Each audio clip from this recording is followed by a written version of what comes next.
padomājiet paši, mums katram noteikti ir kāds cilvēks, kas mums nepatīk. Vienkārši nepatīk. Nav tā, ka viņš ir kaut ko slikti izdarījis, mēs pat varbūt viņu mums nepazīstam.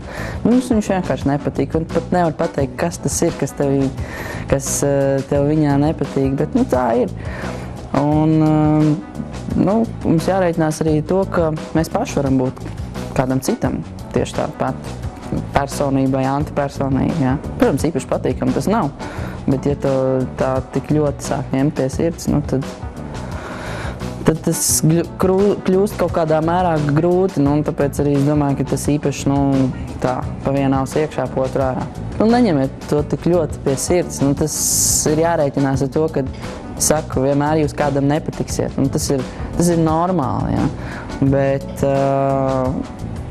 kā es vienmēr, pieņemsim, saku, mēs to saku, teiksim, vairāk tā, attiecinām braucējiem pie stūras, kas ir tikuši kādreiz tikko nolamāti, ja, kad izdarījuši kaut kādu nepareizu manevru vai nobloķējuši satiksmi vai tā tālāk. Es saku, atbildiet viņiem ar smaidu, tas taču ir skaisti. Patīkam, ka cilvēki kādreiz atsūt vienkārši tāpatās nezināms cilvēks, atsūt kaut ko foršu. Ja, un tomēr tas pozitīvais uzskatu, ka absolūti dominē pār negatīvo, un tam ir noteikti lielāks spēks. Man ir paziņas bijušas, tagad ir tie saucamie Photoshop un visāds tādas lietas ļoti populāras, ne?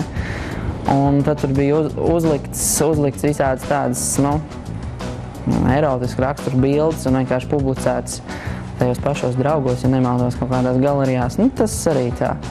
Protams, humors ir humors, ja, bet ja tas aiziet kaut kādās galējībās, tad tas vairāk nav forši. Padomājiet arī par to, ka, pieņemsim, pret jums tas tiktu vērsts. Tas man liekas, vai jums pašiem patikt. Droši vien, ka nē. Pasmaidiet un pasauli kļūst skaistāk.